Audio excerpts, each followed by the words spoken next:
muy buenas, collacios. Voy haciendo una ruta na redolada del mío concello, un concello Morcín, y que puedes ver Monsacro, la Madalena.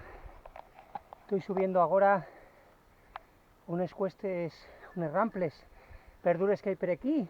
Vamos a ver, voy a dar una vueltuca por aquí alrededor. Sigo.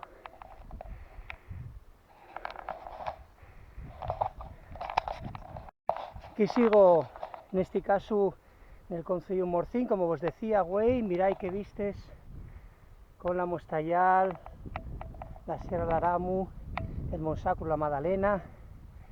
Miráis que contorna más guapa aquí en el concello Morcín. Esta carretera está que tiene un asfalto per bono. Y como os digo, aquí sigo con este circuito pel mío concello.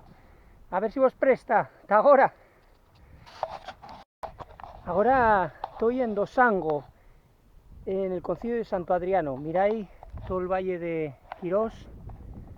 Qué guapo. Al otro lado tenemos todo lo que lleve, bueno, ha estillado Pedro Bella, Pereí, todo lo que lleve la Hacienda del Osu, toda esta historia. Miráis qué guapo este puerto de Dosango, que tiene unos ramples verdures, porque bueno, digamos que xúnese col de Tenebreo. Y ahora voy a vaciar ya para Soto Ribera, y de ahí ya para casa. Pero miráis qué contorna más guapa esta, el Valle Quirós, al otro lado aquí, esta carreteruca, el puerto, bueno, este ramples, este alto de Dosango, que conecta con el concello de Morcín. Bueno, más nada, collacios.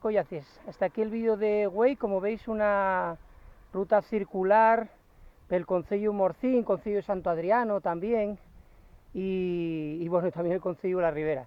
Pero esto me informa la ruta de güey, extremada, de las normales, con menos kilómetros, pero perdura igual. Y más nada, estáis oyentes a las mías redes, que voy a seguir publicando nuevos vídeos. Y miráis, de hecho, vos con esta contorna tan guapa del Valle Quirós. Tayueu, collacies. Tayueu.